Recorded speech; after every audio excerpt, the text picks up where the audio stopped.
after that, you add your salted fish. You grind it with it, then you mix everything together. Okay. You add your salt to taste. Okay. Okay. So you after you mix your grinded consomme with the ingredients that you've already grinded. You mix it with it. So you heat your oil. You add your onions. You add your smoked tuna, salmon. So it can be tuna. It can be tuna or salmon, or even Kobe. Yes, depending on what you want. All right. So you add it. So you mix everything together in it. So after you're done, you can do some may like to add pear to it, eggs, onions, just for garnishing. Yes. But then it's healthy. Healthy. And then what about our plantain? Yes, our plantain is very good. It has potassium in it, which is very good for our health. Okay, so that is all. So I think the consomme helps really well with blood and the consusa as well. And then the oil for garnishing and the salmon too. Right, okay. So in all, we have a perfectly made meal. And how long does it take to prepare this? Oh, let's say within 15 to 20 minutes. Oh, that's fast. Yes. It doesn't take a stove or with coal pot? On a stove. On a stove? Yes. Okay, that's fine. So looking at this right now, how much will it cost? For this? Yes. And how many people can have this food to their satisfaction? Oh, let's say 4 to 5 people can have this. Okay. Okay. So can you serve this anywhere, like during an event? Oh, yes. Yes, you can. Are you sure? You can serve it. Unlike jollof rice, I know jollof rice is being served anyway. Most people don't like taking. There are certain dishes most people don't like taking it when they go out because they want to feel at home, like and eat it how they want, very relaxed. But it can be served at an event as well. All right. So, what role does food play in a Ghanaian cultural and social gatherings, especially plantain with consomme stew? What role does food play in a Ghanaian cultural and social gathering? Okay, food plays a very... So it gives us the chance to set and love our food. Culture. Yes. And what else? Or that's all? No, it also promotes, it helps promote our culture as well. Okay, so we get to do something about... Yes, it's and also, what's the name? Because some dishes are... depending on where you are coming from. Are you tense? Relax. We are having a conversation. Just flow. Don't worry. You can talk. Some cultures, most cultures have their own dish that they have. Okay. Yeah. For instance, we know the tozafi to be a northern dish, the delicacy. Then the apesi for the Asantis. We have the what's the name? The gans with the pupui. Yeah. Okay. So with this food, I think it's good for vegetarians also. Oh yes. Because everything is natural. But can we eat this with rice? Oh yes, some do. Because I know there's palava sauce and there's abum. Yes. What's the difference? The abum, mostly we do grind that one. Okay. Yes, but with the palava sauce, we slice the consomme, then we do it in a stew form. Oh, okay. Yes. Do we use palm oil or the vegetable oil? Some use palm oil, some may use the coconut oil. Oh, so depending on your preference. Yes. Does it add a different taste to it when you use a different type of oil? Yeah, you see the coconut oil has its own flavor and taste with the palm oil, so definitely it won't be the same. Okay, can you dish some out? And okay, sorry,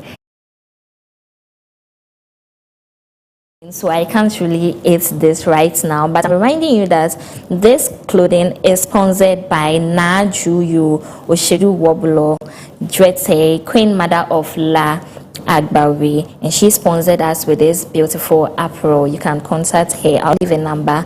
So that's all we have for you on today's lifestyle. I'm so elated you came by, and then as you can see, this it's really appetizing. Communim sisi a minya committee meeting now, so near mission inti din semi didi wo bedroom now.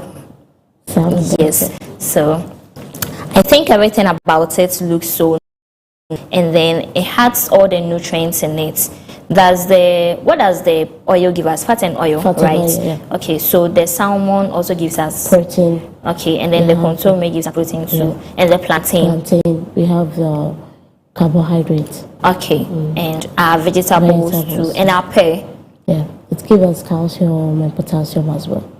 All right, so thank you so much for honoring our invitation, and that's all I have for you on today's lifestyle segment.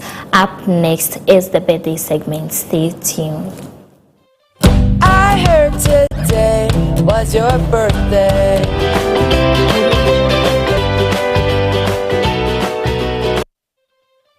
I heard today was your birthday. Welcome to the birthday segment, and on our birthday celebrants, this is from B to Ernest Amano. He says, happy belated birthday to Ernest. May God always provide you the most precious things in life: health, joy, love, and prosperity. This is from Awana Camp Committee to Mary, and it says, happy birthday. On this special day, we want to express our gratitude for your leadership, guidance, and unwavering support. Your dedication to our camp and its values inspires us every day. And that's all I have for you on today's birthday segment. Up next is the main segment. Stay tuned.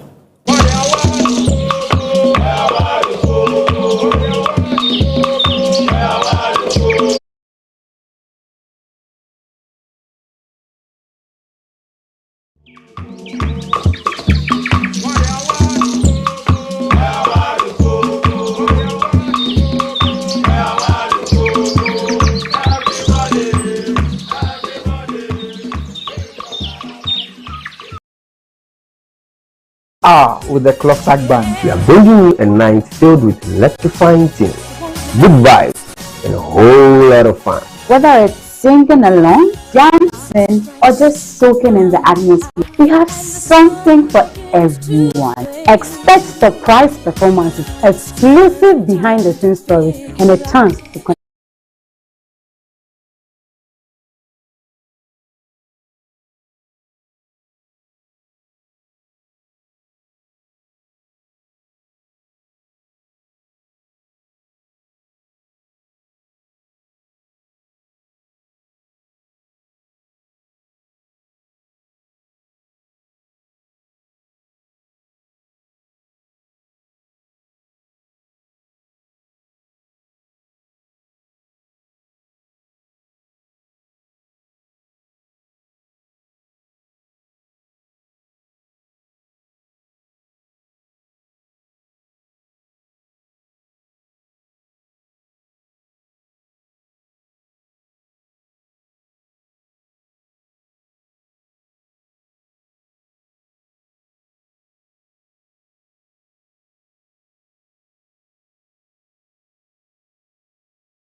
You are welcome back to the Cocoa Digest Morning Show. I am your host, Clement Yabankwe. I'll be doing this with Nanaya Asari, and we are going to discuss about 2025 budget expectation. I don't want to miss. There have been a lot of questions. Is the A-level really going to be scrapped? And if so, what is the provision that the government is doing to just bridge such a gap that is going to be created in the revenue sector? And what are we going to expect in terms of economic policy in this 2025 budget? People are the question that, is this budget really going to be the U-turn of Ghana's economy, or we are just going to continue as it is? As I said earlier, I'm doing this with Nanaya Asari. Good morning, Nana. Good morning, Clement. I hope you are doing wonderful. Very, very well. How are you? I'm so blessed. Yes. And I can see you are in your, what's the name of this cloth in the first place? Clement, you're putting me on the spot. So, how should I even call this particular one? Well, I'm sure the name will come to mind. The name will come to mind. Maybe a GSICA 2025 budget. That's how I'll call this particular one. Into a GSICA. So let's see. Okay, so when you see us actually in this costume, it's all about Ghana month, and we are celebrating our country, and this is our tradition. Nana, and then you're from Papa Kwesi, Kakraba. I mean, the same. Nanaya Asari, baby. Okay, Marty. Nana, and then our conversation is going to be very insightful because we have renowned guests among us, financial analysts and also business consultants who are going to join us. But before we bring them into the scene, Nana, what is really the state of the economy? The state of the economy, if we should go into details, well, we would have to talk about the state of the inherited economy. That is before this particular government came into force. What was our circumstance? We were seeing interest rates prevailing around 28-29%, maybe higher than that at certain periods in last year. We were seeing that debt restructuring happening, a lot of people having to forego, maybe they are not by their own choice, but having to restructure the payments of coupons being made to them. We were seeing that coupons were maybe by force being made 0 coupons and maybe for future maturity dates and all that. So the state of the economy was very gloomy. But I should say for some time now, looking at this particular government and what they've done with the reset mandate that they said they are partaking on, you can actually tell that maybe there is some glimmer of hope if we continue on this same trajectory. When it comes to the numbers, I'm sure you go into it into details as the show goes on. But looking at the state of the economy, I can say that overall, that's what I see.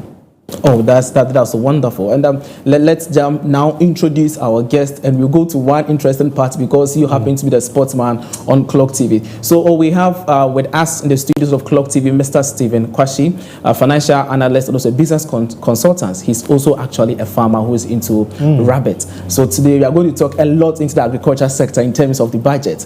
We also have the managing partner for Pinnacle Legacy Consult, in the person of Mr. Martin Ohene Enim. He's actually a PhD finance candidate, a chartered accountant, and also in terms of economist. When it comes to taxation, the best in it. So today, all the tax issues is going to be addressed. We can ask him about the betting tax. Exactly. We are going to do that. But along the line, we are going to be joined in by Dr. Joseph Ntribefi, who is a senior lecturer at the University of Akintina Menka, University of Skill Training and Entrepreneur Development. He is an economist and also at the Department of Economics. He will be joining us through phone-in section moving on. So, good morning, Mr. Stephen Kwashi. Good morning. You look good. Yes. This is Ghana month, so yes. we need to fully represent. Yes. I'm straight from Upper East. Oh, wow. I'm representing because... But that is, not to cut you, but that is very strange. Kwashi from the Upper East? No, it doesn't mean I come from the Upper East. Oh, I'm just okay.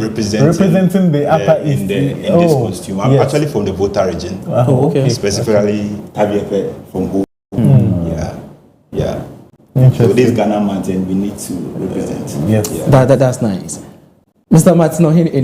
Yes. Please, you're welcome. Thank you for having me. It's always a pleasure here. This team has been very supportive and helping to discuss major economic issues that impact our our country and economy at large. So platforms like this, when I'm invited, it's an honor and a privilege. So to contribute to policy so that the government and all stakeholders can take clues from our discussions so that we can impact our country for the betterment of all of us. Okay, thank you very much. I think we will just move straight into discussion. It's all about the 2025 budget, which is going to be read at Parliament today at 10 a.m.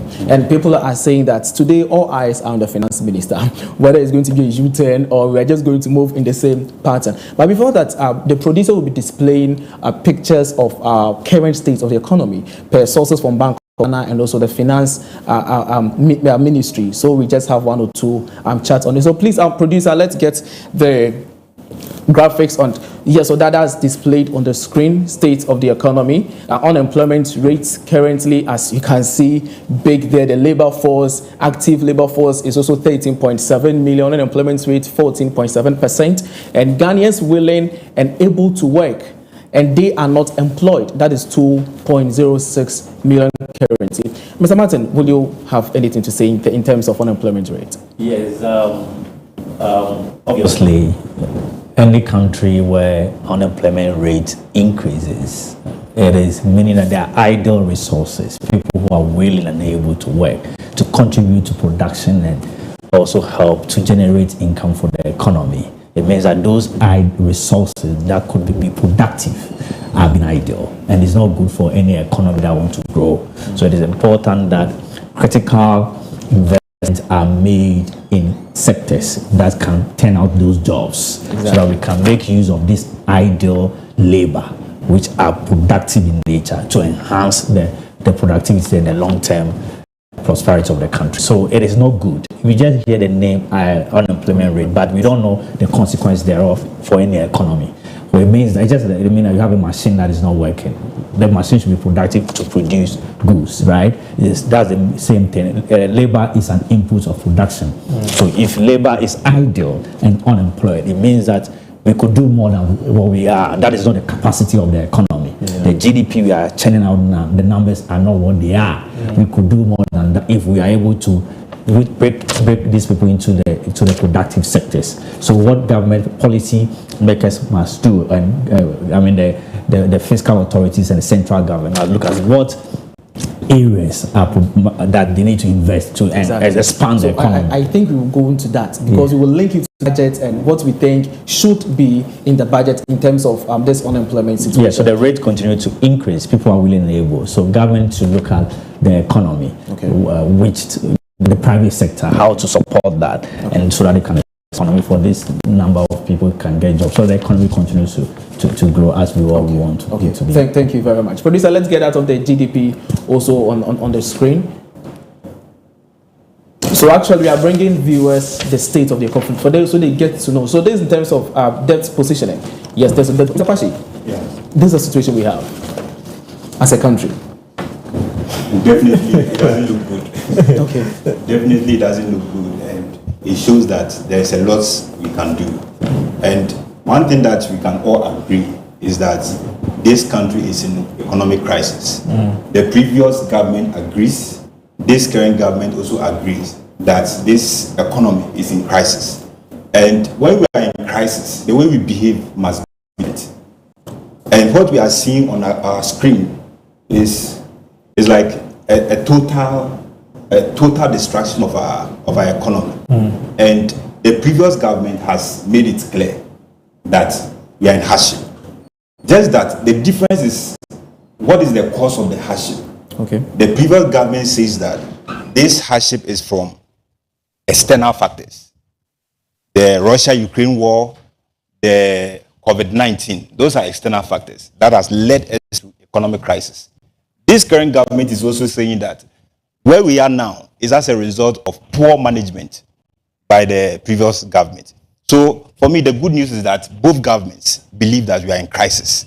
And as citizens, our focus is how can we solve this crisis? We don't really matter the blame games. Our focus is how can we get our economy from this crisis? It's not looking good. Our economy from the crisis. Please, let's get the last state. Debt as well. You know, when you look at the debt, portfolio. My colleague here rightly spoke about it, and he did justice to it. But when you look at the segregation into external and domestic, you see that the external portion is higher than the domestic. Have you seen that? Yeah. So indicating that the external debts are paid using FS, foreign exchange. They are mostly denominated in dollars. So if I overheard the finance minister saying that we'll start paying our debt from this year going forward, because there was a debt restructuring, both the external components and then the domestic components. So if you are going to pay debt this year, then there will be a lot of rigidities in it, but there will be fixed obligations to pay.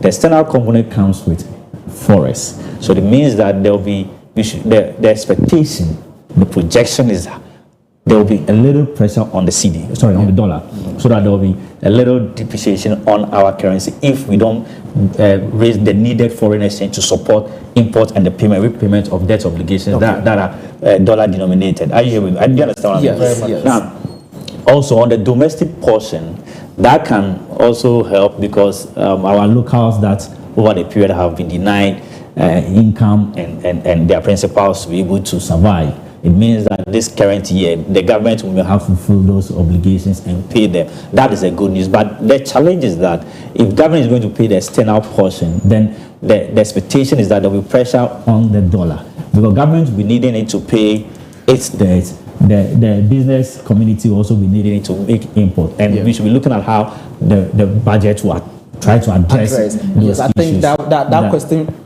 angle we will get there to see how budget is going to address the issue of unemployment and the issue of debt service. And there was one interesting thing in terms is that every Ghanaian owes an amount of money. So what they've done is they've sort of seen the total debt and then they've divided it by the population of Ghana. So in the CHEFA. So that's basically what they're trying to say. It's just like a GDP per capita, but this time around it's in terms of the debt. So for every Ghanaian right now, the total country's debt when you combine the domestic and then the foreign is in and around 700 billion Ghana cedis. So then that's divided by the over 36 million people that we have in the country. So when you do that division, that's what you get on your screen. It's showing that Obia de Cabe 21,000. Yes, 21,000. Yeah, so Bank of Ghana. particularly when we are moving from a 120 billion as at 2016 to a 721. That's an all-time high. So you can look at the incremental jump, and that is the reason why we are here. Yes, that's the debt has its way of feeding into the whole macroeconomic environment, like indicators. So that when you are denied access to the international capital market because of this huge debt, you then will not get the needed forex to come into the economy. This is what happens. In the short term, because we are not so productive and we import than that. So it means that you need forex to support import because you import more than you export, and this forex dollar issues here. So what in the short term, what every government have done since independence, in the short term is to support your foreign exchange through external borrowing. So some of your borrowing will be domestic, some of your borrowing will be external. That's why you are seeing the external portion is to help support. It brings you foreign exchange to be able to support the import, so that it brings stability in the price. So the moment you are denying access to the foreign market, then of course nobody should tell you. The cedi will depreciate. When the cedi depreciates, what will happen is that the Bank of Ghana will not sit down. They will want to hike the policy. They want to tackle inflation. The interest rate will jam up. So this this is just a preamble to the main discussion. So let's establish the state of the economy. Because we are speaking about debt, I want to just throw but it's fine when we get into the details. Just because we are talking about debt and we are talking about domestic debt and we are talking about the external debt as well. Domestic debt, recently we heard in the news because the previous governments or maybe have a target whenever they are maybe floating bills, floating bonds and all that to borrow money from the public to maybe service some needs. So now domestic debt on 10th February, we heard in the news that it was oversubscribed.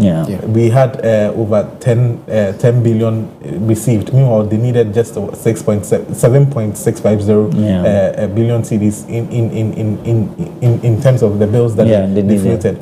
So what then happens if this is the case? It's as though people having the trust of the government in that maybe there's maybe some sort of hope for resurgence. That's why they are oversubscribing to these bills and all that. Or there's no other option.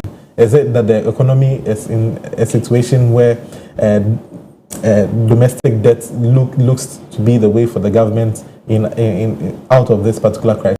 Well, obviously, the financial market thrives on confidence. Investor confidence is very important in the financial market, because I want to be sure that when I give you my money, you'll be able to pay me back. And that depends on the confidence I have in you. So a new government coming in, setting the right tone at the top, gives some level of confidence, particularly when the old one is gone, and we know what happened to those instruments, the holders of those fixed income instruments. Are you getting the point? Now the new government has come and then making promises and pledging to deviate from the past. So it sends some confidence, particularly, he started with 60 ministers. He's trying to make sure that there's a sinking fund arrangement to also pay the matured obligations. Every financial market thrives on confidence. So if the investors in the play or the stakeholders or the players in the market have confidence in you, they'll bring money to you. So I don't need all this money. I just need a few. And what does that happen? It's supply and demand thing. So when we supply more than the demand, the interest rate will come down. I'll tell you that, no, I'll pay you this. But when the demand is more than the supply, that's when the interest rate goes up. I don't know if I'm making sense. So because more people are bringing their fund, you then become the determiner as to the interest rate that you pay on those funds. That's why you see the interest rates coming down. I don't know whether maybe I should go on with my next question that I wanted to ask, or we should delve deeper when we get when we get there. So I think the last one, that is the current nominal GDP. That's the last one being displayed on the screen, and Anna, you take us through that one. All right, so let's look at the state of the economy once again. The current nominal GDP, that is 1.03 trillion cedis, and then per capita that's when you divide it by the total number of Ghanaians. We have 30,294 cedis. So each Ghanaian produces products worth 30,294 Ghana cedis, and this is nominal. That means it's not real. It's not been adjusted for inflation. So the figures may be a little bit higher when you adjust it for inflation when it comes to this particular one. So I want to know your thoughts on this on that. You've done justice to it already. You see, it's a nominal figure. In periods of high inflation, you see the GDP will be high, but it will not be job-proof. What I mean is that it doesn't show there will be increase in employment. That's why the unemployment rates are going high. You see, GDP, the Ghana use the expenditure method, which is the total expenditure that you incur in the economy. So in periods where the prices of the items are high than the actual productivity, even though productivity may be low, prices can scale up the GDP. That's what he's saying is nominal. So unless we find a real GDP which deflates it using inflation, then that the real economic size of the size of the economy. Are you with me? So the nominal may be indicative of a higher number, but it doesn't actually translate into productivity. I get the point. So we'll wait to see what the nominal figures here, because Ghana over the period we jumped from 54%. Now we are now at end at 23 point something, and inflation measures the rate in increase. So if it was 54, then there's an additional 23. So the prices of the items are increasing. So GDP will be growing more than the productive activities in the economy. Are you here with me? Very much. So, Mr. Kwashi, I want to know your thoughts on this particular one as well.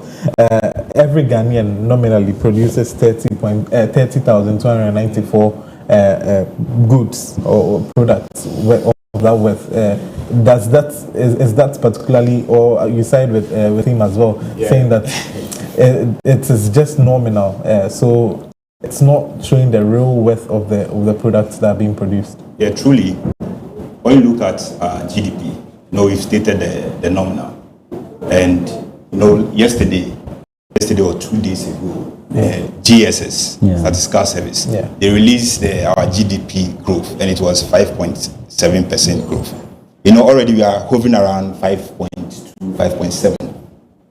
Now, this growth we are seeing, it's not translating into, the people who are actually producing the work. Is nothing much. That is why I have this data here.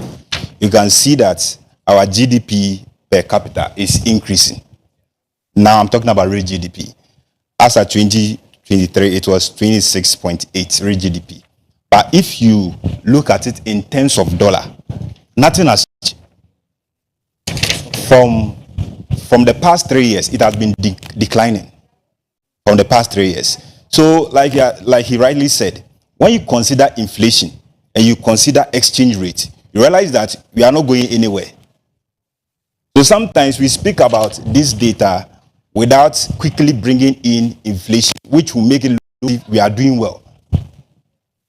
Because inflation is what is the determiner, the real determiner, and that determines the purchasing power of the economy. Just this one. You talked about GDP growth or being about 5%. That's still on the nominal base, right? So now, if you are comparing that and you adjust it for inflation a little bit, do we still see growth, considering the fact that inflation was almost into the hundreds, if I may, for some periods?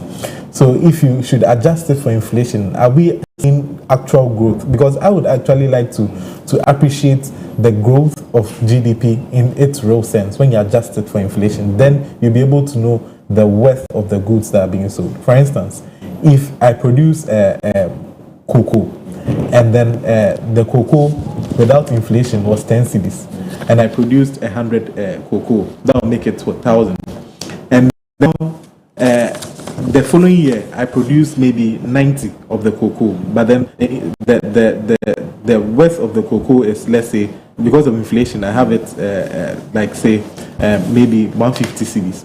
I haven't produced more, but nominally I would see that there's growth in my GDP. So that's what I want. I get your point, and perfectly so. We are growing. Yeah, we are growing, even in real terms. We are growing. The only thing is that we are not growing at a faster rate. Sometimes when we compare ourselves to developed countries, developed countries, their economy is almost at a peak. So the rate at which they are growing is slower than economies that are now developing. So if you have a country like Ghana, which is a developing economy, you want us to be growing at a higher rate. So in terms of real GDP, we are growing, but given the circumstance of our economy, we are not growing at a faster rate. The first time we chanced on oil, we were growing at 14%, double digits. And now we've come back to our normal levels, where we grow between 4.5 to 5.7. So 5.7 is impressive. It looks impressive. But tell me, in 2024, do you feel anything as a Ghanaian?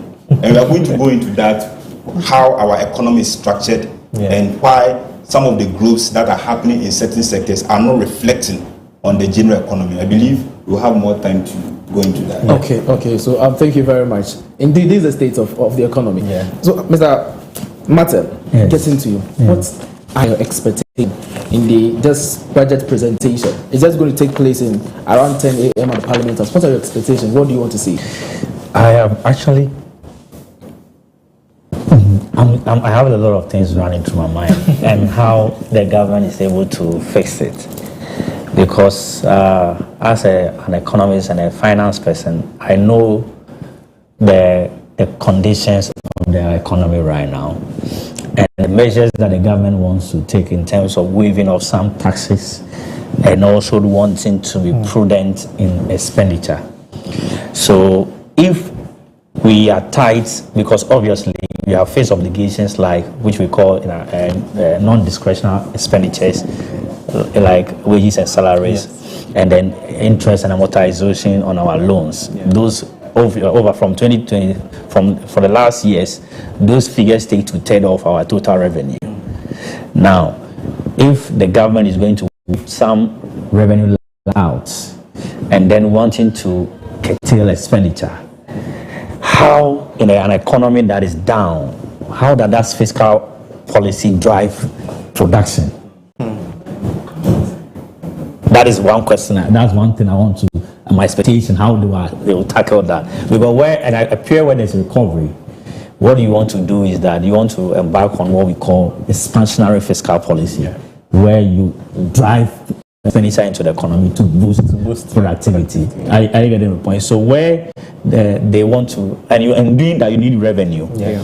You need revenue to drive that, to bring some confidence, to let jobs flow, to let productivity flow. We want to do 24-hour economy. We want to support the agriculture sector, and even now we have made agriculture and agribusiness very important. How do we increase production at the cocoa sector, looking at what is happening there? So, Mr. Mas, would you say that the government hold on with scrapping of the taxes?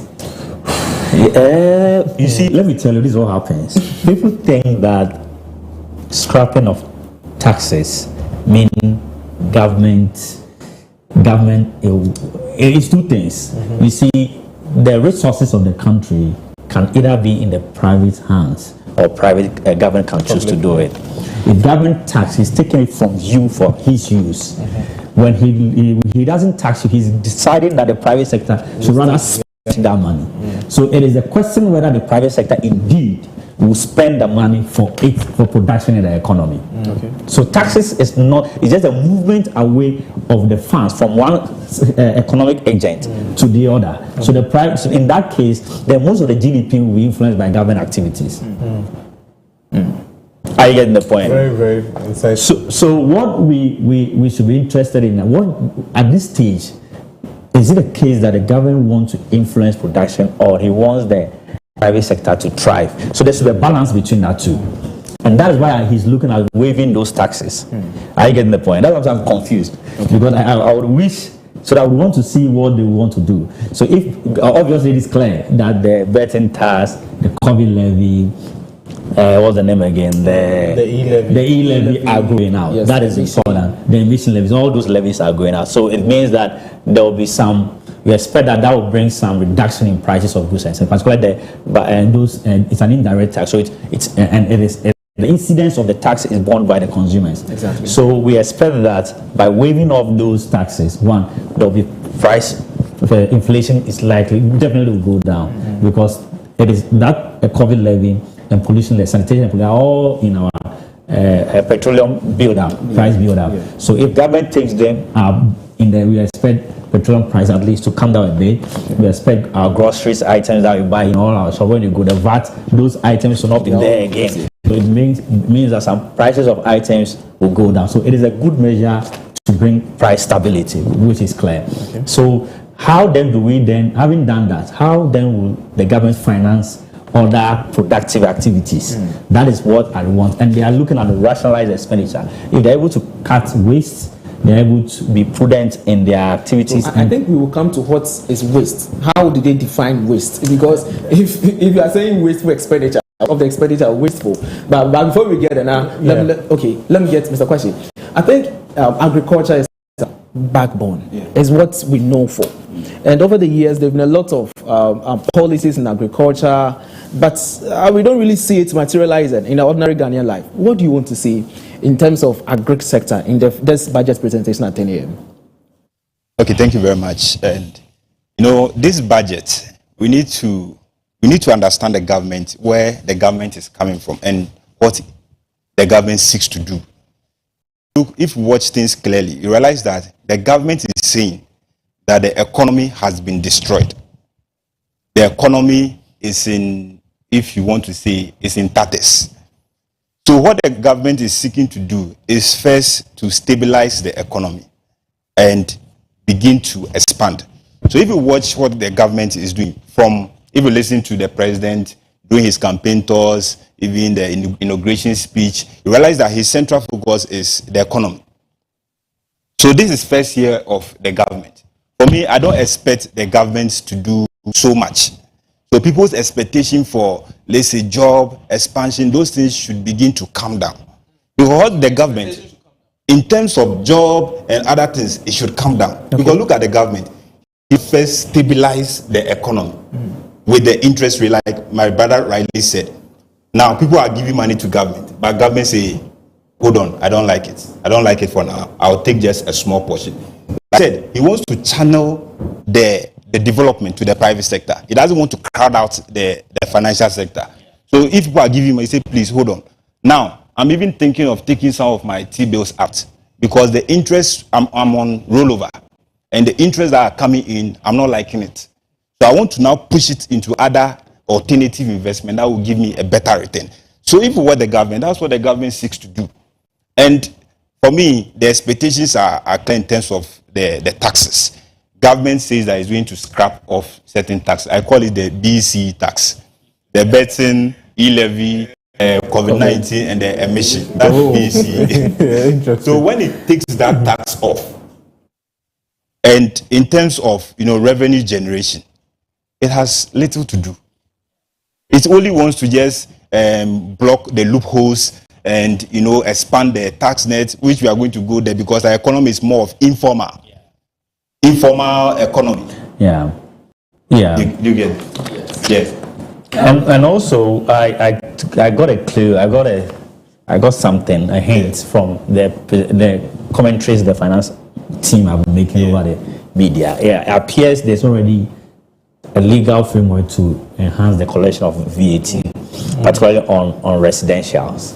So if you heard the finance minister, he said it's not a new tax, but it's already a tax that the previous government put in place. But because of election purposes in 2024, they didn't go ahead to collect. I don't know where you heard that. Yes, exactly. Yeah, so it means that we would actually come into that discussion shortly after this commercial break. Right. So our viewers, just stay tuned. We have amazing content for you after this short commercial break.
You are welcome to the main discussion. As you said, it's all about 2025 budget expectation, and it's very insightful. We have said earlier, Mr. Stephen Kwashi and Mr. Martin Ohen Enim. And I'm doing this with Nanayo Asari. We'll be joining shortly with Dr. Joseph Ntribefi, who is an economist and also advising of Amstead, that is Kumasi main campus. Nana, we are actually talking about expectation. But before we get into a talk with Dr. Befi, Nana, what is your expectation? Well, we've been told that there will be significant allocation made to sports and sporting activities, but then again, we have to set when you are into the sports field, you have to know you have to actually accept the fact that a lot of fundamentals are not in place yet. Okay. We talk about people spending our international Black Stars team spending, and without being accountable for a lot of things that are left unaccounted for. and then allocation significant that is going to be made towards that particular one. So when it comes to sports development, when you invest much, you actually earn results, or you reap a lot of returns from it. However, it's not a 1 year affair, it's not a 2 year affair, it's not a 3 year affair. When you even look at the likes of Morocco, they invested heavily in sports, and that transcended to them getting to the semi-finals of the last World Cup, when they received a lot of returns for it as well, even being touted to the AFCON in 2025, that's this December, and all that. So when you invest heavily in sports, there are definitely returns for it, but then the fundamentals should be in check. The fundamentals should be in place. So can I borrow a word that says that when the fundamentals are weak, the sporting returns will expose you. Exactly. So I think now we have Dr. Joseph Ntrubevi on the line that we are going to speak to, especially on issues of taxes. I think that has been a major headache, because there's a promise and the NDC manifesto that this is what they are going to do. And no matter what, they said they are going to do it. I think Guta came out to speak, and other and Deloitte also came out to speak on this very issue. But Joseph Ntrubevi will be speaking with us shortly on this very issue. Hello, good morning, Doug. Hello, good morning. Doug, please, you are welcome. Thank you. Good morning to your listeners. I hope they are all doing well. Yes, please, Doc. Doc, before we get into the taxation, please, what's your expectation in the budget reading at 10 a.m.? Okay, budget, it's been an annual ritual, but the expectations of the budget will hinge on the promises of the government as they seek to reset the agenda. They seek to reset the economy. We were told by the government that the economy is not performing well, and so they want to reset the economy. And because of that, I expect that policies that are outlined in the budget will be policies that will seek to reset the economy they say is not doing so well. Individuals expect that we will have this that will lower cost of living. We will have policies that will increase employment opportunities. Businesses will seek to hear about policies that will stabilize inflation rates, policies that will improve upon the general conditions in terms of doing business in Ghana. And the government should also consider other things like making or creating an environment where the economic conditions will be more predictable. Government should also consider expenditure rationalization. Government should also consider debt control mechanism, as we have been told that Ghana debt overhang is in excess of what we can manage as a nation. So on the side of individuals, on the side of business, and on the side of government, there are expectations, and these are just a few of those expectations I have mentioned. Okay, Doc. Doc, let's move into the issue of taxation, and Nanayo Asari would take that with you. Doc. Hello, Doc. Can you hear me? Yes, please. Yes, I can hear you. I'm listening. Good. Doc, so when it comes to taxes, we are hearing news from other sources, including KPMG themselves, saying that slashing or taking away the taxes that we are now calling BC taxes, that's the betting tax, the emission taxes, the COVID levy, and then the e-levy as well. If we should do away with this, is it feasible to run the economy without these taxes as sources of revenue? I don't know the magic of this government. I don't know the magic this government can do to increase government revenue when they decide to take away these taxes. Maybe they have other measures we are not aware of, because there are two broad issues with these taxes. Number one, the existing ones, we have not been able to widen the tax net to attract more people into the tax bracket. And then number two, the ones that we are able to add on, we are calling them nuisance taxes. Let me give you some numbers. The COVID levy alone, as at the end of 2024, gave them about 3.1 billion. The e-levy gave Ghana about 2.1 billion Ghana cedis in terms of revenue. If you do a very simple mathematics, over the 3 years or 4 years the NDC government will be in power, if they are scrapping the COVID levy and the e-levy, Ghana is going to lose about 22 billion Ghana cedis. In 2026 and 2025, let's start from 2025. In 2025, the e-levy and the COVID levy will give Ghana 6.37 billion. In 2026, it will give Ghana 8.4 billion. If you do the maths, from 2025, 26, 27, Ghana will be losing about 22 billion in terms of revenue. That's why I started my statement by saying that maybe government has other means of raising revenue apart from these, so they are ready to sacrifice these taxes. But if they don't have any other means of raising revenue, I don't see the reason why they are hurry to scrap these taxes. You need this revenue to run the economy.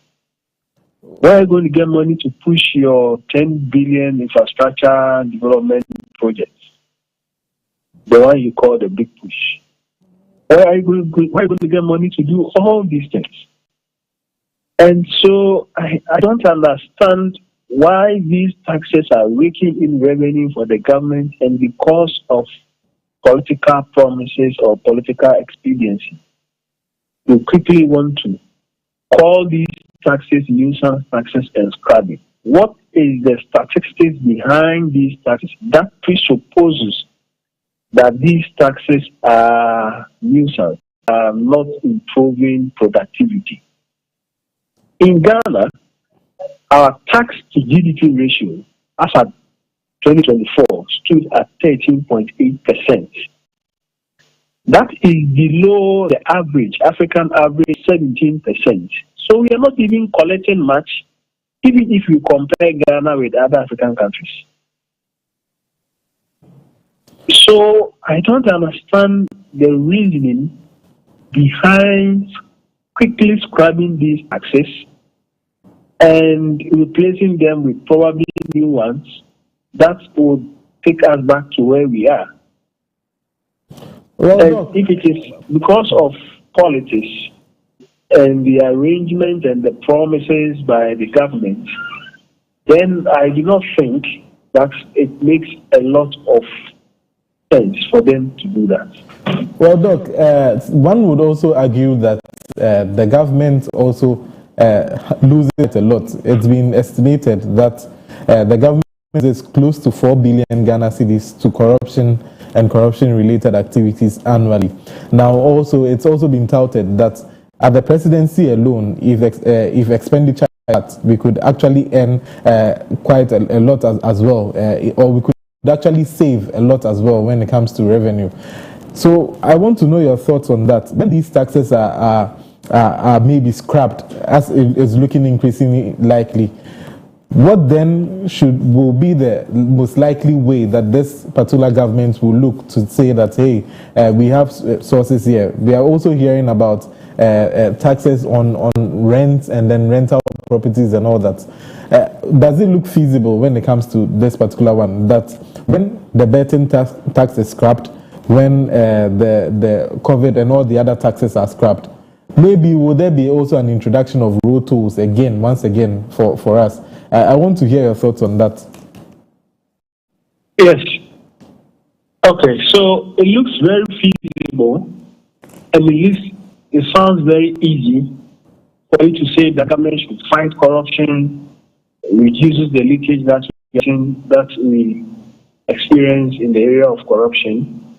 It sounds easy for you to say that at the presidency, government is spending so much. So those things sound easy, but has it been feasible? We are all aware that has been the problem of Ghana, probably since the Fourth Republic. That there is high government expenditure. Every government promises that we are going to reduce government expenditure. I have not seen the data, but I can tell you that very little has been done about it. Just appointing fewer number of ministers does not mean that government expenditure automatically will reduce. In fact, I don't know how much percentage you think that appointing fewer number of ministers will reduce government expenditure. So you can argue that it will, to some extent, but what is the impact of that reduction on government expenditure? Improving upon other tax mechanisms, property rates. And you see, if you are not careful, because of the fact that we don't have a fully automated property tracking system, if you want to use the manual ways to collect property tax, by the time you finish, the monies you use to collecting the tax is more than the tax you have collected itself. When you have people, individuals, human beings walking from one house to another collecting taxes, that mechanism of collecting tax is long dead. There should be an electronic means whereby every tax owner can pay the property rates through that electronic means, and that even exists. But what will force me to pay my property rates? If it is only the moral situation of a person, then people are not even going to pay. There should be a mechanism like this e-levy. If you are sending money or receiving money, you actually paying the taxes. Like this talk tax, when you call somebody and you are speaking with the person you are paying, there should be an automatic mechanism whereby we can easily collect property taxes. So, as I said, it is only easier to say it than to actually implement these things. And so, if you've not been able to implement them and ensure that they are raking in enough revenue, you don't go and scrap off the ones that you're getting something from. If you have a problem with the COVID levy, with the name, you can change the name to some other thing, because the COVID levy was introduced when the country was planning into health emergency. We can change the name into something that will actually reflect the purpose of collecting the tax in terms of health emergency, and not scrap it. So these things that have been thrown out there as alternatives are very good, but it is very difficult and has been difficult for all governments to actually implement and ensure that it works out properly for us. Okay. So the point is that if you have not been able to implement those things that will help making revenue, you don't throw the rest that is already giving you revenue away, hoping that you're going to work on the ones you think will make you revenue. If you scrap e-levy and introduce Rule 2, what is the difference? You are back to square one. Okay, no. Hello, Dog. Yes, I'm listening. Yeah, so on Sunday, I think the finance minister made some statement regarding the way forward, and even mentioned of the fact that some levies at the port too are likely to be scrapped off. I'd like us to take a look at this video, then you share your thoughts on that. Then we just quickly switch back to the guest in the studio. So producer, please, let's get the video of the finance minister talking about the fact that not only the e-levy and others, but actually they are going to scrap off certain levies at the port sector, because he believes that it's not, the money even doesn't come to the central government. So producer, if you can have that video displayed. Some of the taxes and some of the levies in particular, because It will surprise you to know that all these levies and taxes does not come straight to the central government. Some of the levies you see there are being, the benefits is not going straight to support the consolidated fund. And so we need to identify who are those benefiting from these levies and for what purpose. And then if there's the need for us to remove them, we will have to remove them. So there's a team that are working at the moment as we speak. And some of the taxes and some of the levies in particular can be removed, because it will surprise you to know that all these levies and taxes does not come straight to the central government. Some of the levies you see there are being, the benefits is not going straight to support the consolidated fund. And so we need to identify who are those benefiting from these levies and for what purpose. And then if there's the need for us to remove them, we will have to remove them. So there's a team that are working at the moment as we speak, and I'm sure in due course, again in the budget, we'll hear. Okay, so this is what the finance minister said. But before Doc speak on it, Mr. Martin, what will you say regarding the tax issues? Yeah, any measure to reduce high cost of items is welcome. Okay. I think the objective is to look at how to reduce the rate of inflation. So, and we know what happened at the port and its impact on the prices of goods and services in the country. And the country that is import-led, many of the items that we consume here are import-driven. So it is important to look at areas, those particular items. What cost factors can we remove and mitigate so that we can reduce the burden on the ordinary Ghanaian? And that is a good measure. What he's trying to say is that to the extent that some of the levies on the build-up, the import build-up, are not ones that come into the consolidated fund for government expenditure. Okay. Let's look into it. Is it the case that those state agencies or those stakeholders within those areas, what are they using the money for? If it's the case that it is not anything beneficial to the ordinary Ghanaian, can we just then take out those taxes so that prices of items that are imported will be beneficial to them, will be lower for the people? And I think it's a good call, and we should all look at what will be the outcome of such activity. Sure. So before Mr. Kwashi comes in, we just want to finish with Doc so that Doc gets one or so things. Doc, this is the issue we have with that of the port. The finance minister made us aware that some of this levy doesn't get to the central bank, and the question is who enjoys such levies. So, Doc, what will you say in that aspect of also scrapping off some levies on the ports, and what should be the way forward if really we are not scrapping it off and you want to, as you said, do it electronically or any other means? What will you say on this issue? I'm surprised the minister is talking like that.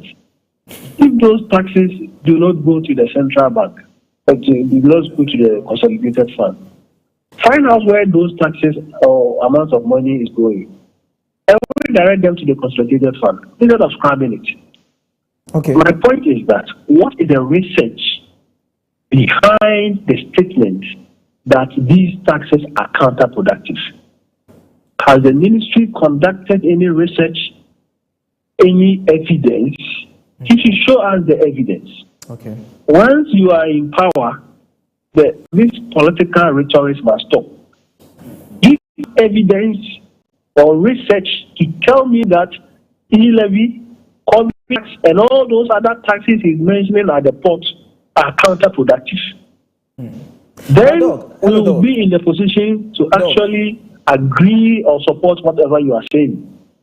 You see, the problem at the port is not the tax. Okay. The problem at the port is the exchange rate. That is the main problem at the port. These container charges are in dollars. The goods are bought in dollars or other foreign currencies. And so if you're able to work on this exchange rate issue, bring it down to a reasonable amount, then all these taxes, individuals will pay these taxes and will not even impact on the cost of living. So the actual problem at the port, because we are an import-driven economy, is tackling the exchange rate. In the exchange rate were to be $1 to 7 cedis, we will not be having this conversation. Because the cost of living would have been very, very reasonable for everyone, And so even if you are paying these taxes, it will not impact on your standard of living. Okay. But the problem is that we are leaving the exchange rate, that is a foundational issue, and tackling other things that are not the issue. If you scrap these taxes at the port, the ones he says that it doesn't go to the consolidated fund, you scrap all, and the exchange rate borrow is $1 to 20 cedis, the cost of living will still be high. Okay. Productivity will still be low. We will still be suffering. That is the actual truth. That is the actual fact. So what should be the way forward? The government is trying to find a nice way and dodge the fundamental problem, tackle other things that may not have significant impact on the lives of Ghanaians. And so I do not subscribe to this idea of going through and removing some taxes that do not come to government. If those taxes do not come to government, why don't you find mechanisms to redirect those taxes into the consolidated fund? Who does the taxes go? Ask the question you ask. Who is enjoying those taxes? Please, these leaders should sit up and work instead of always trying to lay blames and complain. When it comes to the taxes, right? We were just talking about it earlier on the show that if the people are not taxed, this sort of moves the funds from either the public from private individuals to the public, that's to the government, or it is not, then it stays with the public. And once it stays with the individuals or people in the economy, that's going to also boost productivity, and that's what and expenditure as well, and that's what the government is looking for as well, to sort of encourage productivity in the economy, and to also boost productivity on and on. So there's also that particular school of thought that if the people are not really taxed, it's not all doom and gloom for the government, because there will still be productivity or economic activities going on. No, the argument is that the current taxes that we seek to scrap, you cannot make such a general statement for all taxes. No. The current taxes that we seek to scrap, what is its counter-productivity mechanism? That is the argument. And I have heard during the vetting, statement that betting tax, e-levy, whatever are counterproductive. But what is the mechanism of the counterproductivity, and how does it impact on the operations and productivity of businesses? That is the argument. And I have asked and requested for a research into these taxes when it was introduced and the impact on productivity over all this period. And I have not had any response to it. We cannot make such general arguments when we are dealing with economic policies. It doesn't work like that. Let me give you one general argument. We are resetting the economy. Okay, look at the economic indicators for 2024 and tell me whether this economy has to be reset. Gross domestic product grew at 6.3% by the end of 2024. Industry grew at a rate of 8.9%. Construction grew at a rate of 9%. Oil and gas grew at a rate of 8.6%. Manufacturing grew at a rate of 3.1%. Inflation fell from 51% to 23%. Government deficit was revised downwards to 4.2%. Yeah, Doug. Okay. Hello, Doug. Hello. Yes. Yes, Doug, please hold on. Let me get to Mr. Kwashi to respond to something. Then we'll come back to you shortly.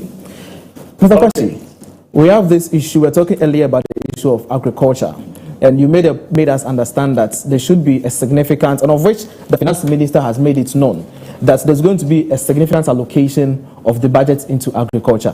What will you say in the aspect of budget allocation for agriculture? Thank you very much. In terms of budget allocation, now you need to look at 2024. When you look at the top 5 ministries, in terms of budget allocation, agriculture is not part of it. Agriculture is not part. You see education, you see health, you see interior defense, then you see roads. Those are the top 5. So when we are talking about a reset, then we want to see agriculture moving into the top 5. Definitely, education is going to be higher because we are now talking about first year tertiary education. We cannot do anything about free SHS now. It has been increased, you know, and the health part is also increasing because USAID is also getting out of, you know, our funding prospects. So things are going to increase at these two sides. So my expectation actually is that when we are talking about a reset, we want to see the government making significant budgetary allocation to the agriculture and food ministry. I want to see it in the top 5. If that is not done, we cannot say we are doing any reset. And in fact, talking about the taxes, the finance minister on Sunday said that he's going to scrap off vehicles and equipments. You know, it's actually specifically targeted to the agriculture industry. You get it? So when my brother said that the government is actually taking the burden of economic development or national development from government to the private sector, that is the direction the government is actually deciding to take right now. So you agree to the government to scrap off the taxes? Yes, because my question is, before the COVID-19 levy, before the betting tax, before all other taxes, how were we surviving as a country before these taxes? You know, we entered into economic crisis and all these things came up. Now we are saying that we are stabilizing and the approaches are different. Like my brother rightly said, and that is the angle I see the government moving. The government is trying to take the economic or the national development into the hands of the private sector. And I want to see the government make this thing loud and clear. So they will not be thinking that, oh, I'm going to depend on government for this and that and that. He needs to make it clear because that is their direction. Okay. You want to enable the private sector. You want to stabilize the economy so that the private sector will take over. So that is the communication the government has to do. And I don't see anything totally wrong with scrapping these taxes. Okay, I'll get back to Mr. Martin. I kind of understand Doc in some areas in terms of how governments will be able to rake in revenue to support and the measures such as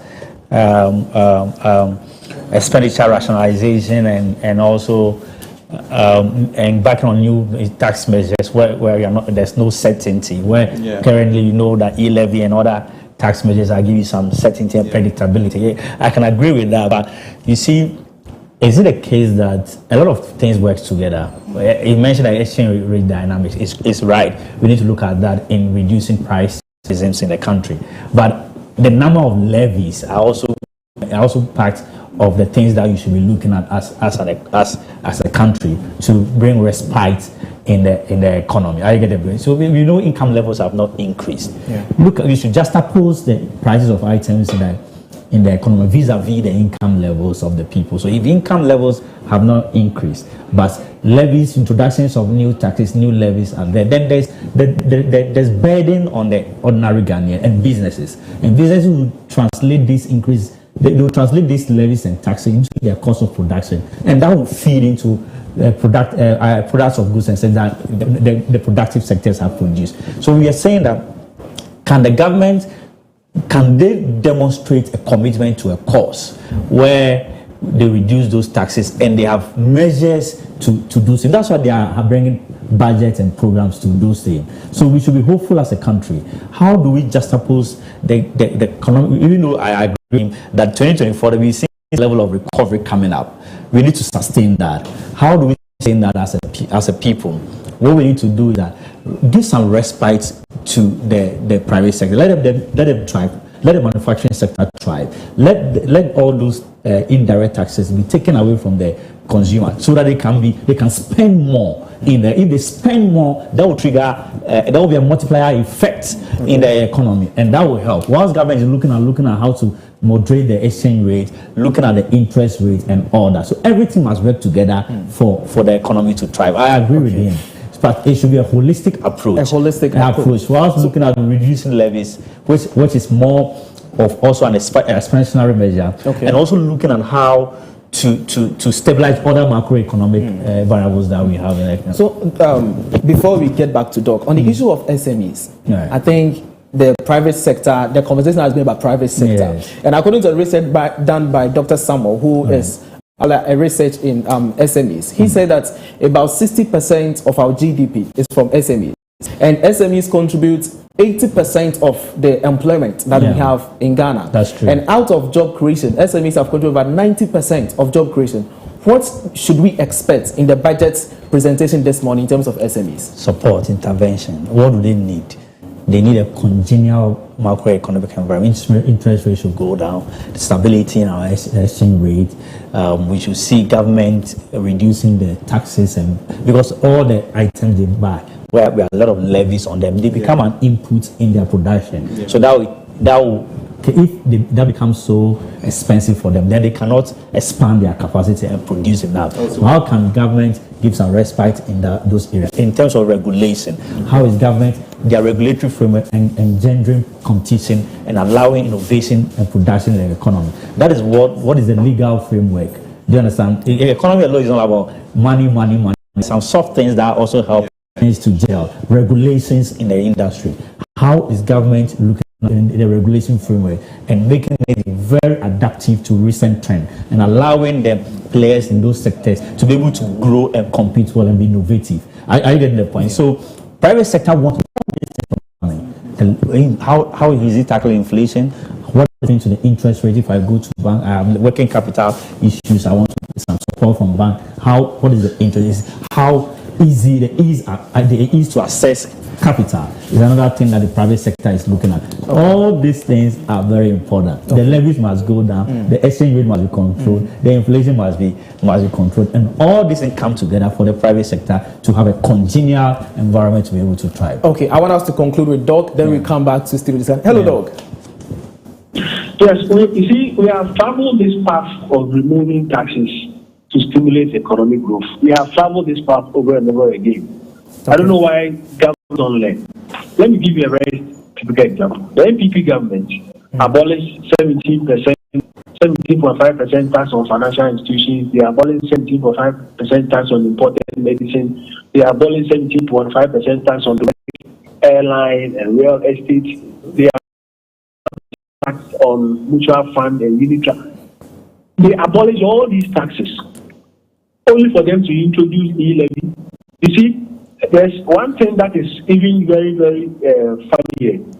The NPP abolished 5% income tax on commission earned by lotto agents and tax on lotto winnings.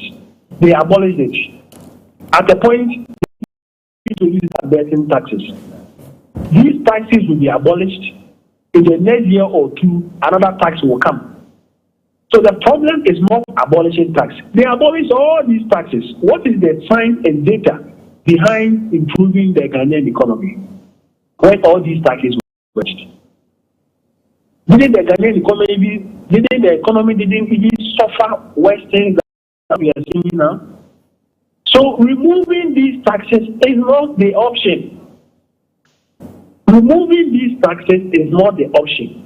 The option is looking at what these taxes are bringing in and then tackling the fundamental problems.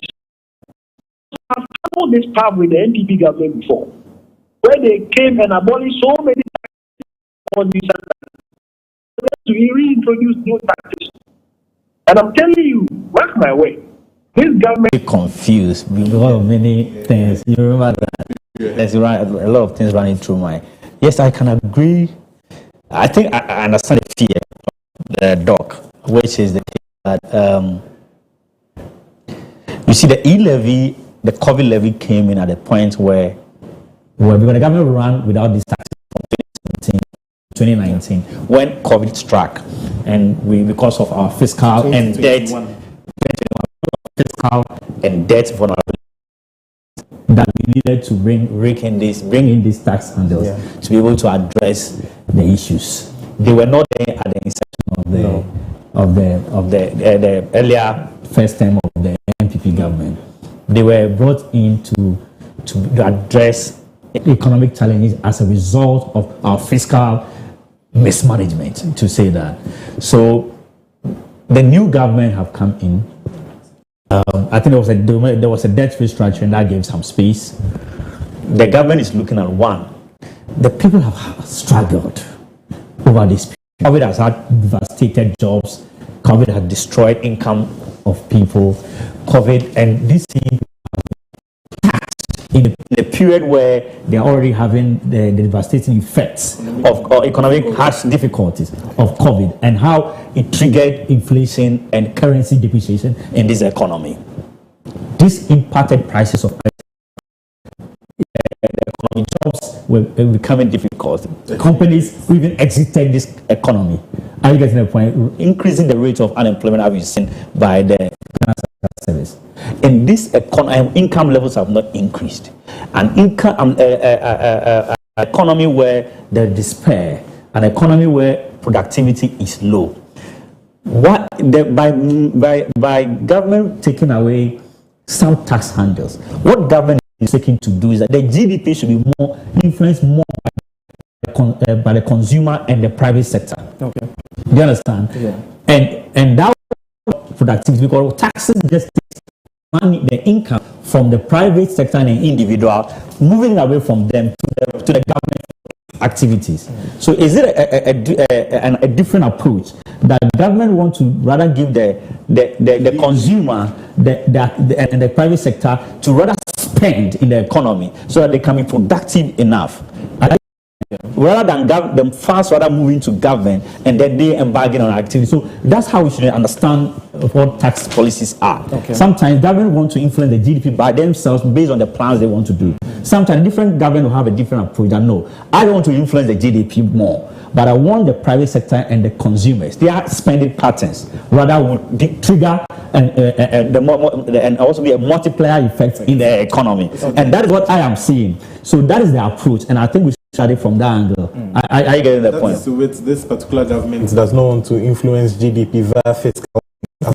It's a fiscal approach. It's also a fiscal approach, but through expenditure. No, it's also their direct. Yes, it's a fiscal approach where you think that the expenditure in the economy should be largely done by the private individuals and the private sector. Okay. So that you rather would then give the funds to them, not rather taxing it from their hands. So that gives some respite and engender confidence by private individuals in there. Okay, thank you so much. No. Lastly, before you go, your last words. Yes, my last words are that all these economic measures that is being touted are things that have been done before, and we didn't see any good results. Okay. So I don't see why we want to repeat what has been done over and over and over again. Okay. The previous government abolished over 15 or 10 different taxes. And I don't know the impact we felt after 2017 when these taxes were abolished. Okay. Now, this new government is going the same thing, abolishing taxes, hoping that if you abolish taxes, then the individual becomes the private sector becomes the engine of growth. And my point is that we have traveled this path before. We did not get anything out of it. Maybe the government should think of broader economic policy measures and solutions instead of repeating what has been done and that has not worked for us. That's the point. My second point is that, please, these new governments should think of improving upon the other aspects of the economy that didn't do so well.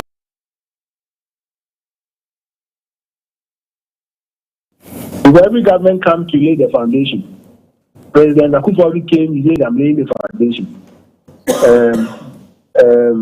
Previously, President Mills came, he said, I'm laying the foundation. I don't know which government will want to build on top of whatever foundation that has been laid. Okay. And President Mahama Khan says, I'm resetting. This is a thing that we are starting again. So as for Ghana, we are always going backwards. We come forward one step and go backward two steps. Okay. I think we should get serious. I think we should look at other aspects of the economy that are not doing well and bring in targeted approach to tackle those aspects of the economy that are not doing well, instead of going back and repeating all the solutions that we had gone over and over and over and are not working for us. Okay, Doug. Doug, thank you very much. It has been very insightful with you, and we hope the government is going to take a lot from what you've said. Thank you so much for your time. That's Dr. Joseph Nchibefi. He is a Vice Dean of Akintanapia Menka University of Training and Entrepreneurial Development, Department of Economics, and he is actually an economist. Doug, thank you so much for your time. We really appreciate it. Thank you. Thank you, my brother. You're welcome. Okay, Doug. So now we are switching back to the studio. Yes. Let's run a little bit away from taxes. We've said a lot on taxes, so let's get to other sectors of the economy, because the budget is going to tackle all other angles. And Nana, I think you want something. Yes, there's one particular angle that we've not talked about, which is when it comes to infrastructure. The government said that they are not going to sort of issue out new contracts soon, but they are rather going to continue the project left by the former administration, which actually acknowledged and said kudos to this, because it's something that they said they are doing this because the interest payments they are going to incur on not continuing these projects are going to have like a negative impact on the economy, because you'll be paying interest on projects that are being stalled because you want to put in your flagship projects and then sort of run them on your own scale, which was one of the things that were done by the previous government, and then we saw the consequences that we bore for that particular one. So that is another thing that we have to look out for. That's the continuation of projects, the road constructions. We saw Winneba. If you are going from Kaswa all the way to Winneba, we have holes that are large enough to even mine diamond and whatever on that particular stretch. That we don't actually see some of those projects being continued. We know the Pokwase, Amasamang, how do you call it? That stretch as well. We also have the other side, when you are going towards Afiena, when you are going towards Dowina, the road projects that have been stalled for years and years, because interest payments are being incurred. That's whether maybe a restructuring can be done in terms of the payments, and then the project will continue. That remains also to be seen.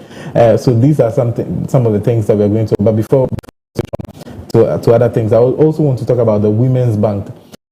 On Saturday, which was the International Women's Day, we saw Nana Oyebampoado also issue out a statement right from the presidency, that's the Deputy Chief of Staff Administration, right from, she a gender activist when it comes to all these issues that concern the presidency and then women. She's the one that actually, she's the best person to champion these things.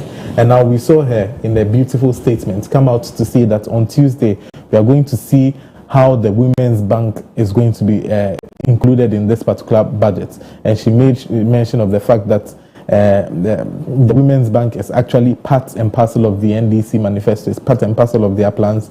And that also is another way to sort of encourage the private individuals to spend, because they are going to then empower women or who are more of the majority of the informal sector economy to actually make sure that they have the capacity to open their businesses, to spend and all that. And I think all are driving factors to make sure that the economy grows. So that's those are the two things I wanted to touch on before we move on to other things. Okay, that's so good. We'll just be having another wonderful discussion with our studio guest once again. But we want viewers to understand that open up the phone section actually for you to give us what your expectation, what do you want to see? Is it about your child's school fees? Is it about what do you really want to see in the budget 2025? Because this is the first start of President John Dramani Mahama. According to the 1992 Constitution, it's a mandate for him to do so. And the taxation too, as we talked about, according to Article 179, he said before you even introduce a new tax, you should go through Parliament for approval and all this. So all what we are doing is based on the Constitution mandate given to the President, and today is going to be the Finance Minister who's stepping in for the President to do this. That's what we have been practicing over the years. So, Mr. Martin, I think Nana raised a very important issue that we need to look. But before we get there, Finance Minister made some insight into the budget. That was in an interview last Sunday. And we will display that insight on the screen so that we quickly look at it and speak into it. He talked part of the significant allocation of budget into the sports development, and I think the sportsman spoke about that. He also talked the fact of allocation to the agriculture. And I think Mr. Kwashi made mention that over the years, agriculture has been about the best five. So producer, please, can you get us that's on the screen? That's the budget insights that the finance minister gave. So what you can see is actually live as members of parliament are trying to get their place into the chamber. And it's supposed to start exactly at 10, and we'll try to get that feed for. So this actually the 2025 budget insights. I think Nana, you walk us through it. All right. So inflation target of 8%. That's plus or minus 2. So that inflation target is 8%. That's on a very, very good day for the government. They are likely to see 6% as being the inflation target. But then when it comes to West, they are likely to see 10%. That's plus or minus 2 there. And underway to rationalize taxes at ports, which we've touched on. The economic policy coordinating committees to set up to reduce dollarization of the economy. Now, this is one important aspect, because you know that when you're even quoting rents, when you go to some of the areas, the previous government also came in to actually ensure. I think there was a bill that was being passed that items shouldn't be quoted in dollars.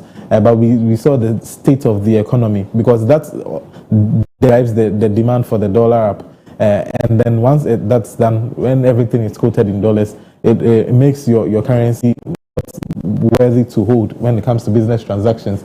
Also, they've also mentioned that measures to stabilize the city to be announced. And so these are some of the insights that we are going to look at or to see when it comes to the budgets that we are going to hear shortly by... I think the producer will get on the screen, and Mr. Kwashi and Mr. Martin will speak to it. Yes, so very, very much important. Usually for the previous governments, one thing that stood out for their budgets, whenever you look at them, was allocations made to education. Yeah. You know, it was at an all-time high for free education when the free SHS came in. And now they're saying that school feeding grants to increase by 33% per child, from 1.5 cedis to 2 cedis. So now, instead of 1 cedi, 50 pesos, they are going to increase the allocation made for school feeding for every child to 2 cedis.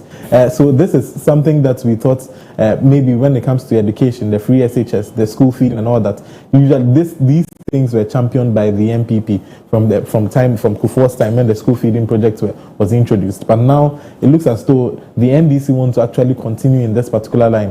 When that's also in line with the fact that they're still going to issue out new contracts and all that. They're going to continue some of the projects that they inherited from the previous government. This one also says that significant budgetary allocation made to the agricultural sector, which we'll be talking about very, very shortly. Mr. Kwashi will be here to delve in deeper with us. And then also significant allocation made to support sports development.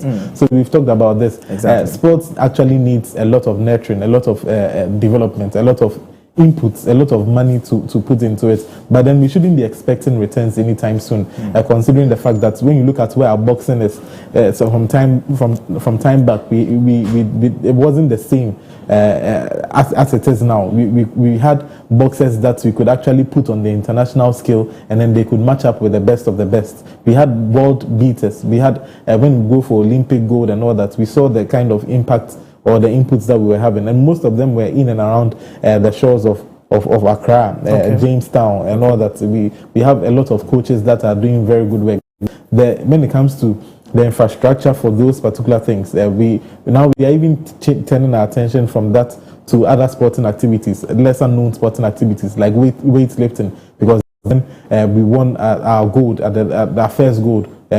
Different to me and the likes. So these are things that we should be looking forward to make sure that the allocations made to it will actually come to fruition. That's all we are looking for. These are the things that we are hoping that by the end of the day, the insights that we are going to be getting into these budgets will make light of it But then again, just because I love sports, let me just touch on the sports again. We have to talk about the fact that the allocation, not just allocation that needs to be made. The Minister for Sports and Recreation, Honorable Kofi Adams, has to make sure that the fundamentals of the sporting fraternity and all that. I think you're repeating it again.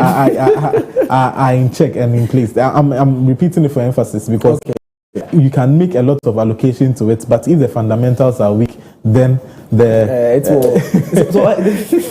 Mr. Martin, quick one on this very thing, especially the fact that we've been having recurrent expenditure that every year we need to cater for it. And here's the fact that some of the expenditures are not having major source of funding. Yeah. The dependent is on the budget. We can take the like of free SHS. This implementation of 24-hour economy, we don't know the major source of funding for it. We are yet to know.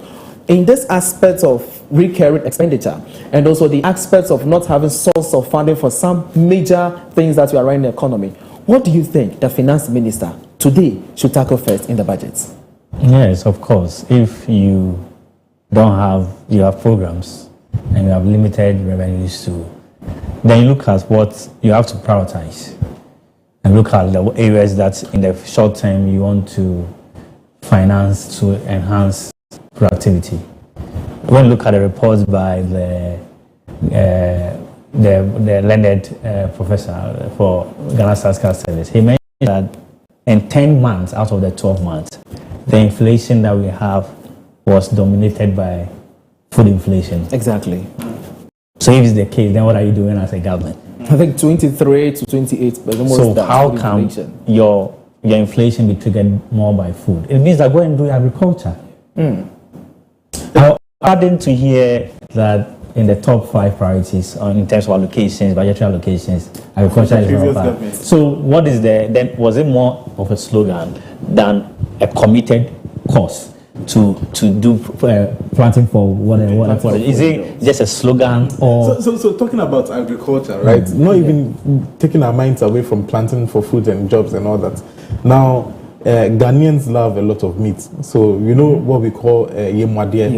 So it's called. Yeah. So when you look at the amount of money from 2024 that was used to just export tripe, the yemwadie to import tripe, that is, it was 2.1 billion Ghana cedis. Yeah. And this was imported from Brazil, from Texas, from wherever it was done. And that means we've actually contributed that to their economy. To the GDP. Meanwhile, animal farming, we have lots and lots of these things. We are looking for ways to empower the North. We are looking for ways to sort of make allocations to them. These are ways that we could actually do that, but it's something that we've just ignored. And then we are importing Yemwadie. I think let me make a conclusive. You see, when we were talking about a robust economy, there is an economy that should be able to stand external vulnerability and shocks. This conversation on Russia and Ukraine war, and its impact on prices of food items and how it triggered into food inflation or other things that the Ghana Statistical Service are taking record and making us know. Are we suggesting to us that if we're producing tomatoes in this country, onion, pepper, basic ordinary items, will we be thinking about Russia and Ukraine war? Not at all. Well, if we're producing rice, will we be thinking about Russia and Ukraine war? No. So it is the production that is the problem. It is not the it's not the external vulnerabilities. It's what we need, how robust the economy can withstand any external factor. And as human beings as we are, if you don't eat well and you don't boost your immune system, any little thing that happens, you become ill. Yeah. So it is how you strengthen your fundamentals. It means that over the period, all those were slogans. They were not committed action and outputs that we can see in terms of our production. Do you understand? Okay. So if you produce tomatoes, pepper, onion, rice, all the vegetables and the basic items, then industry takes it, add value to it, and then produce same in the market. Are we careless about external factors? So before you get to So that I want to conclude. Yeah. Because I want Mr. Kwashi to respond quickly. Because we know we import onion from Niger, we import tomatoes from Burkina Faso, and per data, he says that annually we use an amount close to 1 billion to import tea tomatoes, and we use 800 million to import rice into this country. Mr. Kwashi, you made mention the fact that in the first 5 budget allocation, agriculture is not part. Do we only need agriculture to be part of the first 5 as we are talking about, or there should be something that should be done in the sector? We actually need agriculture to be part of the top 5 if we are talking about a reset. Yeah, it can even be top 2, but there is something we can do about education. You know, the last time I was here, I told you that we need to incorporate school farming into our secondary level education. Even now at the tertiary level, because anytime government is spending on education, it needs to get something out. And what we are mostly, if you look at those who are employed, if we take 10 people who are employed, 8 of them are in the informal sector. 8 of them are in the informal sector. So this education, agriculture, if you want it to be maybe around top 8, it doesn't work. It needs to be part. It needs to be part of top 5. In fact, you need to have it education, health, and agriculture. Then we know that we are doing business. Now look at this statement. 25th February 2025, ban on the export of grains and cereals, Burkina Faso. Burkina Faso is banning us. Can you imagine? Burkina Faso is at the top, more like a desert area, and is banning Ghanaians or Ghana that don't come and import grains from my country. Now you've seen what their president, let me put quote unquote, their president, head of state, is saying that the tomatoes they are importing into Ghana, they should put a hold on it. He's now doing what? Tomatoes processing factory. That's the conversation I wanted to drive at. Yeah. The value chain needs to be looked at. Yeah. Now that we've added agri-business to agriculture, what do you think we should do? Because we have farmers who produce tomatoes, at the end of the day, they don't get the market. People produce mango, at the end of the day, it goes waste. So what should really be looked at in the budget, and especially in the agri sector? Okay. Is it only about the production? For example, cocoa. We produce cocoa every blessed year. What returns actually do we get as a country? Okay, so it's all about the infrastructure. Now we are talking about agro processing, we are talking about irrigation. You know, those things need to be enhanced. In fact, as for cocoa has been in decline. You know, it has been in decline for, I think, the past 3 years. Yes, the data shows that. So when we are talking about agriculture, we want the government to do the processing factories close to where the farms are. Then storage facilities, so that that post-harvest waste will reduce. And transportation. So sometimes this is how I see. In fact, I feel Ghana is a very easy country to govern. Very, very easy. It's very, very easy for us to govern this country, because we have all the resources around us. The only challenge is that our economy is more of an informal sector. 80% of those who are employed are in the informal sector. And most of the interventions we are having, they are mostly geared towards the formal sector. That's why the ripple effect is not happening in the informal sector. Now, we spoke about Women's Bank. Most of the people are in the informal sector. How are they readily available to access loans from the banks? Do they know how to do it? Do they have the information to do that? Do we have enough financial education in this country for people to access it, going down to the informal sector? Now, if we are talking about a reset, we need to look at the country we are inside. It's a purely informal sector.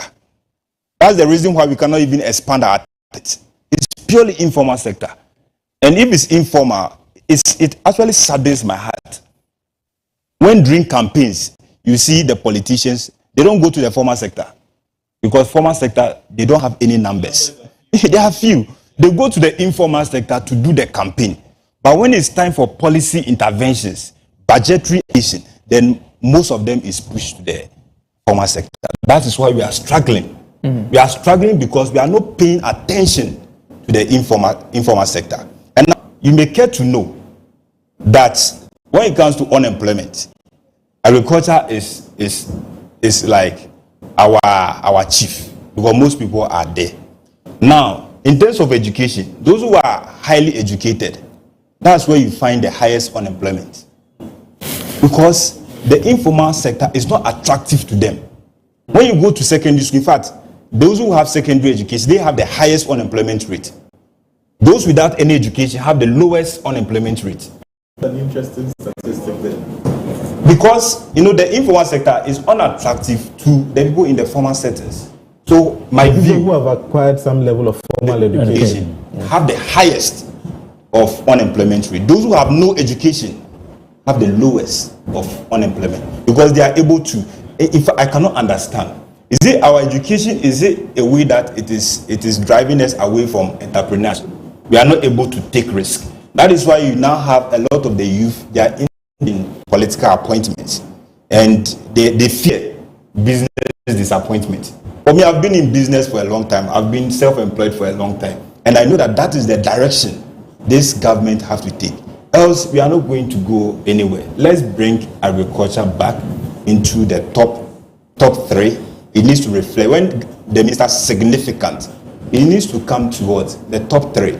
If it's around top 5, top 6, it's not going to help us. Yeah. Okay. Yeah. Okay. And let me add to you mentioned what should we do? You see, the balance of, there's a section called the current account that looks at imports and exports. The list are there.